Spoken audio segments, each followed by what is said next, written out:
When presidents call the people to go to the streets and demonstrate their support for the government, it's usually a bad sign. In Brazilian history, any president who pulled that trick was unable to finish his term. But that's exactly what Jair Bolsonaro did, only 5 months after taking office. At some point, the president did try to distance himself from the demonstrations in his favor, but make no mistake, he was the reason why around 100,000 Brazilians went to the streets to ask for the approval of the pension reform, and in some cases, the shutdown of Congress and the Supreme Court. After 5 months of squabbles with Congress, Bolsonaro wanted to show his political strength. A massive crowd would corner lawmakers into bending to his will. A flop, however, could spell the ruin of his administration. The end result was something in between. The president showed he has a dedicated core of supporters, but it was clear that they are not enough to keep the other branches of government constantly in check. What happens next? My name is Gustavo Ribeiro, editor-in-chief of the Brazilian Report. This is Explaining Brazil.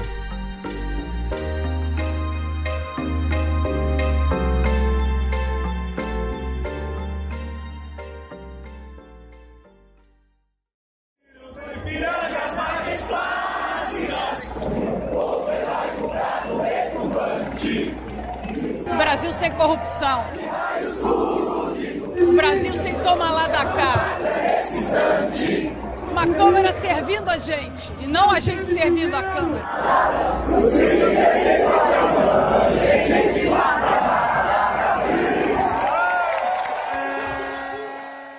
Ewan Marshall, welcome back. Hi, Gustavo. So, there were demonstrations in 156 cities across the country. Yeah. We usually see demonstrations against the government, not in its favor. I mean, by definition, that seems weird. So, can you help me explain why we saw people marching to show support for the sitting government? Well, it's definitely a strange concept, especially when we're so early into the president's term. But as we know, the Jair Bolsonaro administration has been in what seems to be an apparently endless war with Congress. He's struggling to get anything passed, and he sees his priority agenda getting stalled in the hands of lawmakers. And also, after over 1 million people protested against the government's education budget cuts on May 15th, so very recently, Bolsonaro reckoned that he needed a show of strength. And so he decided to call upon his base, bring them to the streets. You attended, as a reporter, the demonstration on Paulista Avenue in São Paulo. So first of all, for those who aren't familiar with the city, can you tell us a little bit about where the protests took place and why Paulista Avenue is the go-to spot for demonstrations? Well, so Paulista Avenue is, these days, it's probably one of the most famous streets in Brazil. You would probably say it is the center of what is modern São Paulo. It's very long, and it's very broad, it's very wide, and it has 4 subway stations on the street, which in São Paulo is a real rarity. It's the only street in the city to have that many stations. And it's walking distance from most of the central neighbourhoods. In short, it's really very accessible. It's like now the new centre of São Paulo.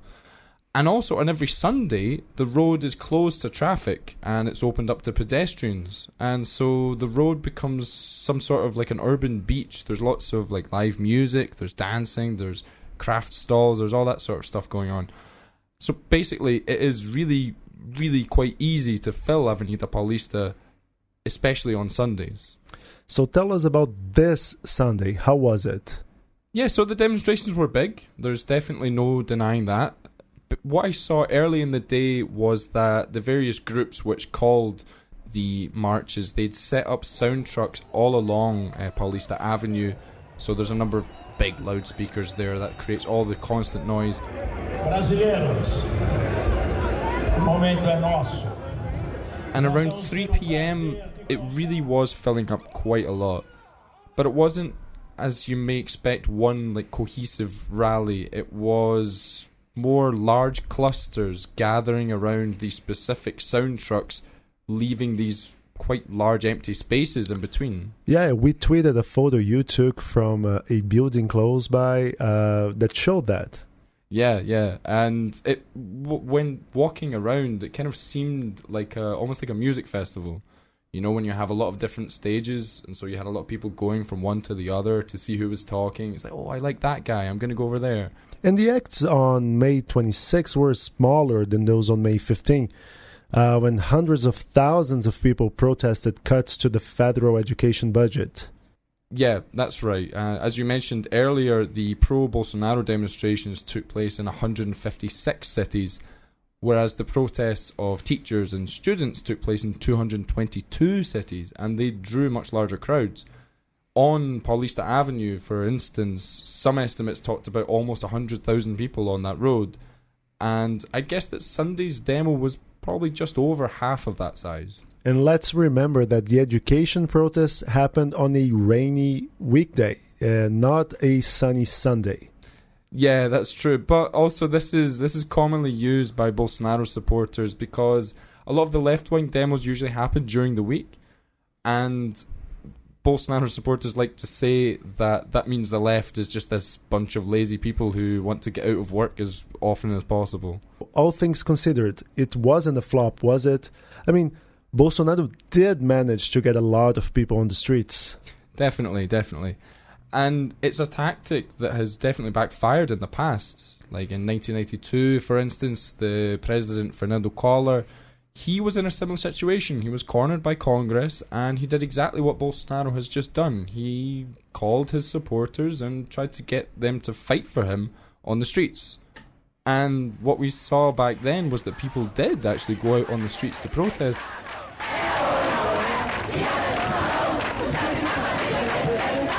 But they were actually marching to get rid of Fernando Collor, which is exactly what happened. And that's not the case now. You know, as you said, the Bolsonaro, he did manage to show some strength on Sunday. And that's important because in Brasilia, there were congressmen already openly talking impeachment. Yeah, and so early into his administration, that's really quite incredible that we've already even had mentions of a possible impeachment. But I expect these talks to quieten down for a bit, at least for now. On Tuesday, there was talk of the president possibly signing a pact with the legislature and the judiciary to ensure that the pension reform will be approved. And, I mean, Bolsonaro, with these demonstrations, he showed that if Congress does want to get rid of him, he's not going to go down without a fight. Unlike Dilma Rousseff in 2016, she was a sort of a passive actor to her impeachment process. And what were the people on the streets asking for? What was the atmosphere like out there? Well, first thing to mention is that there was a lot of different demands. Everything, it wasn't a homogenous protest in that sense. But there are a few common demands. The most popular ones involved support for the government's pension reform, as we've already mentioned a couple of times already, and also the defence of Justice Minister Sergio Moro, who is seen like some sort of like Superman against corruption. Literally, in Brasilia there was an effigy of him dressed as Superman. Yeah, exactly. And so Sergio Moro, he's about to have Brazil's money laundering enforcement agency taken away from his responsibility. And so that was one of the most popular demands, that, give this agency back to Sergio Moro. And of course, there was plenty of support for Jair Bolsonaro. But besides that, you also saw a lot of criticism for the Supreme Court. There was plenty of vitriol directed at Congress, and specifically the so-called Big Centre, and the House Speaker, Rodrigo Maia. He was one of the main targets for the demonstrators. But to be honest, what really surprised me was the subdued nature of the whole protest. It was a lot less fiery than we'd expected. We thought that this was going to be the hardcore of the Bolsonaro supporters on the streets. And that's not really what we saw. There was a lot of similarities actually with the anti-corruption protests of 2015. And the demographics were more or less the same. These are largely old, wealthy, white Brazilians. And a really strange aspect is that the biggest cheers from the crowds were reserved for some slogans against the Workers' Party and Lula, who, that's something from the past, really. It didn't feel like something new. And you mentioned the big center. So could you explain what it is, how it works, and why it has become so intrinsically associated with corruption? Yeah, well, first of all, Brazil has a lot of political parties. It's one of the most fragmented legislatures in the world. And a whole lot of these parties are small. They're faceless. They're devoid of any ideology whatsoever. And so that means that the deal with Brazil is that with all of these parties, if you want to govern, you're going to have to form coalitions. And that's where this so-called big centre comes in. This is a group of centre-right parties who they have no militancy, no real social base. They don't actually stand for anything. But when they come together, their numbers are enough to form a majority in the House of Representatives. So, as a consequence, if you want to get anything done in government, you need these guys on sides. And we know that politics is all about compromise, but the problem with the big centre is that this is a group which makes up some of the most corrupt parties in the country. And it means that in Brazil, this idea of making a Faustian pact to govern the country is less of like an option or a strategy. It's basically a prerequisite. So we live tweeted the protests and we showed their radical face. I mean, people not only calling for the big center to get its act together, but for the actual shutdown of Congress altogether and the Supreme Court shutdown too. And some even call the Army, the Navy, and the Air Force the true legitimate three branches of government in Brazil.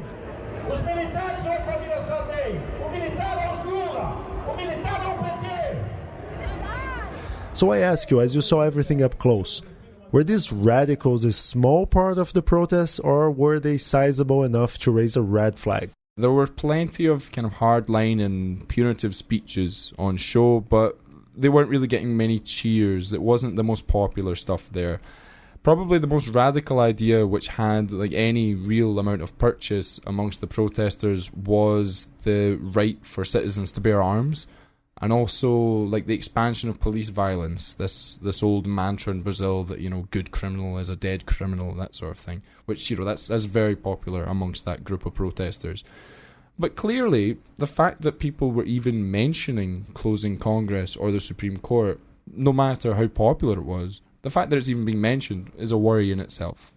Those who read the Brazilian Report on a regular basis know that political tensions are peaking right now, with Congress stalling on the government's agenda and trying to create a sort of de facto parliamentarian system.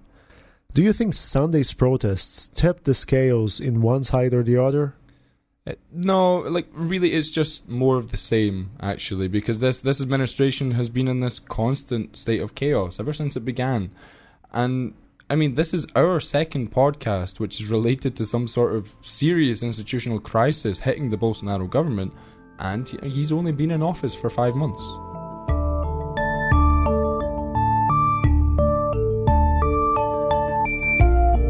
We'll be right back.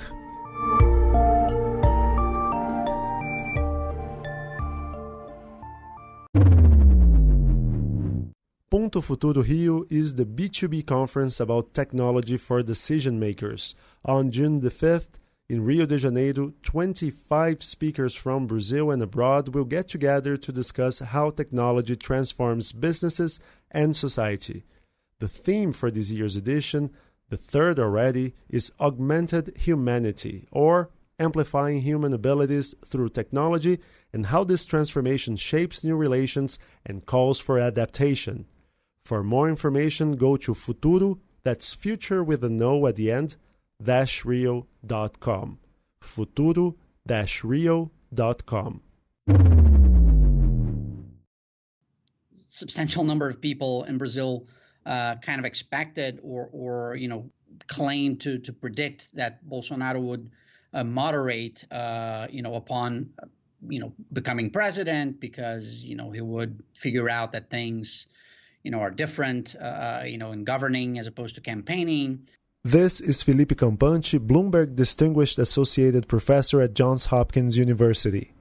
But I always thought this was a very misplaced hope, in that a figure like Bolsonaro can only thrive with polarization, right? So the only reason that he is where he is because of this extreme polarization that leads a certain segment of the population to reject, their political politically opposing side, let's say, very fiercely, and that's the only thing that he has, basically, right? So I think, from a broad perspective, the demonstrations and the role that Bolsonaro himself and sort of his,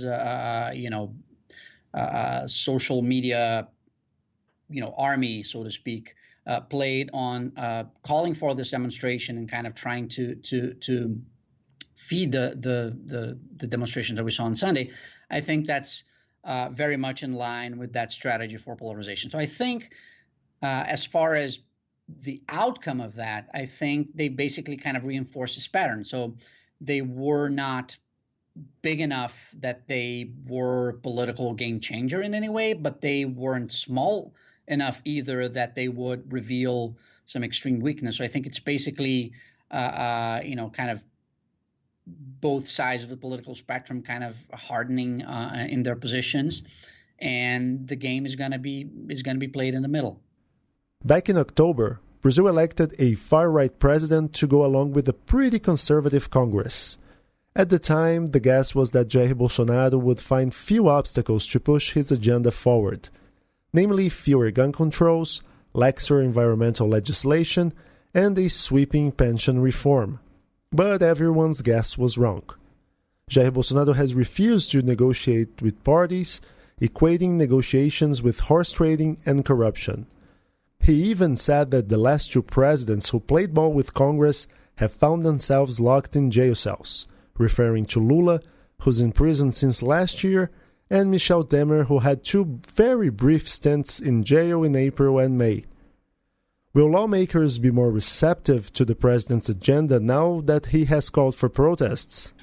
Well, I think, they are in a position of strength because, in some sense, like the government needs them more than sort of the other way around, in the sense that, like, the government has an agenda that it needs to accomplish certain things, and of course, pension reform sort of first and foremost, and it needs Congress to do that. So Congress and the Centrão and Rodrigo Maia are in a strong position for that. Now, I think, again, from a broader perspective, I think that the big tension here is that, populist movements, when times are good, they can offer, goodies for supporters and kind of try to sort of, appease people and keep people happy, as we can see in the U.S. Right now. But when times are bad and there's no money, the only thing that populism can offer is villains, right? It's kind of try to stand in opposition to those evil guys out there, which used to be the PT, but now obviously have to be someone else. So now it has, kind of for the Bolsonarismo, the Centrão and Rodrigo Maia, and the STF, the Supreme Court have become sort of the enemies that they need to resort to now. Like that's the only thing that's available to them, since there's no money. Students and teachers protested on May 15th and have scheduled new rounds of protests for May 30th. Is there a chance of us entering a state of constant turmoil? I mean, I recall what happened in 1992 when we had a series after series after series of protests to unseat the president. I mean, it's really hard to think by analogy with whatever happened, 27 years ago or however many years that was. But what I think is the thing to look at, in sort of in the aftermath of the first demonstration or set of demonstrations on the 15th, and now kind of leading into the next later this week, is to see, if it kind of breaks beyond sort of the usual, sort of the third of the population that is, really opposed to Bolsonaro. And I think there were indications that there was something of that sort, that in some sense it was not sort of like the usual suspects. And I think that is due to the fact that, basically that's a movement in response to an actual sort of policy debate that is going on now, right? So like the education cuts, which are kind of part of a broader scenario of scarcity or of lack of money that then was sort of weaponized by this extremist administration to kind of try to go after their enemies, real or imagined. But I think there's something a lot more with more potential in that sense for growth, right? Because I think it's something that is responding to what's going on now, as opposed to kind of a reactive movement that I think was a little bit more kind of like of the Bolsonaro's supporters, kind of in response to the earlier demonstrations, and still kind of stuck with some older refrains that are a little bit more backward looking, I think, than the protests from the other side. So I think it's still hard to tell where this is going to go, whether it is going to really evolve into something bigger.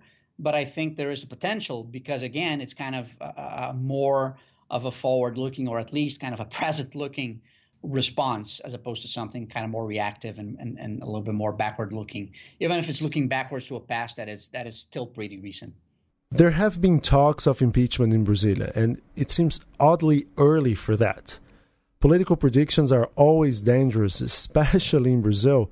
But do you think there's some risk of him not finishing his term? It's not for nothing that there is this, that people are talking about it, right? I mean, I think there's a clear sense that things can't go on like this. So like something has got to give. And what I've found striking actually is how Bolsonaro sort of in his this sort of back on polarization, he somehow managed to start alienating important segments of the military, right? And especially at the sort of the top brass of the military, which are obviously still on board, but clearly uncomfortable from all that we can hear. And I think that does not bode well for the prospects of his long-term future as president. So I think, let's put it this way, I think there is a really non-negligible chance that he won't last until 2022, kind of in the way that he has been behaving. Jair Bolsonaro is often compared to US President Donald Trump, and many look at North America to say, well, everyone was talking about impeachment and Trump is still there. That is a fair comparison, with a major caveat, however. Impeachment is not a taboo in Brazil, not like it is in the US. The Americans have come close to impeaching 2 presidents, but have never actually done it. Brazil, on the other hand, has seen 2 of its last 5 elected leaders unseated by Congress. By no means, this is neither a prediction nor a defense of Bolsonaro's ousting. We're just pointing to the fact that turmoil has become the Brazilian institutional normality.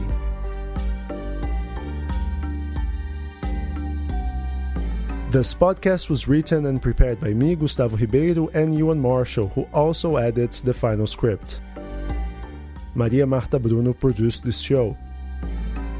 If you like this podcast, rate us on any platform you may be listening to Explaining in Brazil. It takes only a second, but it is really important for us. And many people ask me how they can support this show.